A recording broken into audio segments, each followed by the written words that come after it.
सोचता हूँ 5 साल विधायक रह के कोई व्यक्ति जितना काम कर लेता है उतना लोग 20-20 साल विधायक रह के नहीं करते।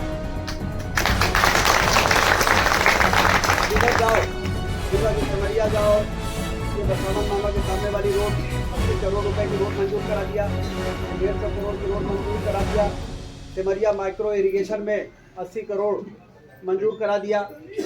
अभी हमको बता रहे थे कि सिमरिया का जो अस्पताल है वो 30 बेड का, उसको 50 बेड करा दिया था और 50 बेड का भवन भी बनके तैयार हो गया। हर क्षेत्र में पूर्वा फाल में जाइए तो पूर्वा फाल पहले कैसा था और आज पूर्वा फाल में सारे पर्यटक आ रहे हैं। ये काम किसने किया है? केपी भैया, ये केपी त्रिपाठी जी ने काम किया। मामा मंदिर में भी काम शुरू हुआ है। ऐसे मैंने कहा था 15 साल पहले, मैं गाड़ी में बता रहा था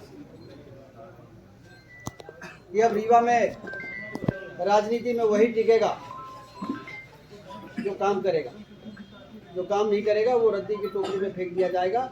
वैसे ही पूरी तरह से लोग समाप्त हो गए हैं। इक्का दुक्का जो लोग बचे हैं आगे आने वाले समय में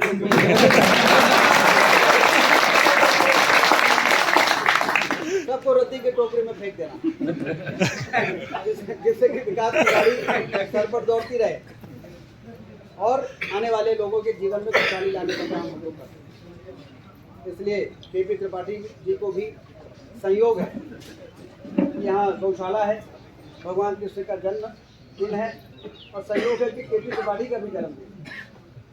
इसका मतलब ये है कि जो केपी है और उनकी पूरी टीम है वो इस स्थान को लगातार विकसित बनाने के लिए लगातार प्रयास करेंगे। मुझे कहने में संकोच नहीं है कि आज ये भव्य दृश्य दिख रहा है, ये शुरुआत मैंने की थी जब ये विधायक नहीं थे और इसको बनाने में परेशानी आ रही थी, लेकिन हमारे सामने कोई परेशानी जब खड़ा करता है तो फिर मैं और काम को और तेज कर देता।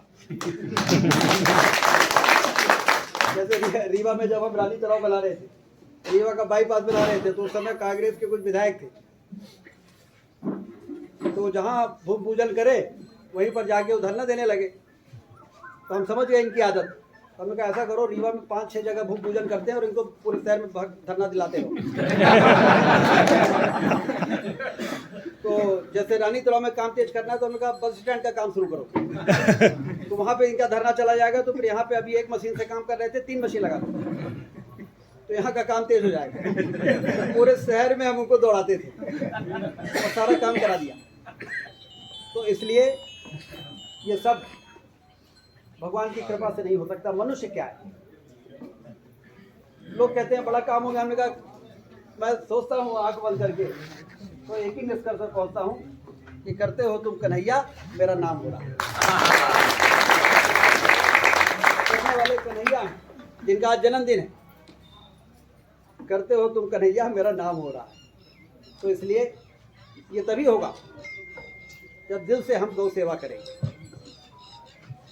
कन्हैया तभी करेंगे जब गौएं मारी मारी फिरेंगी तो कभी भी मानव जाति का कल्याण नहीं हो सकता।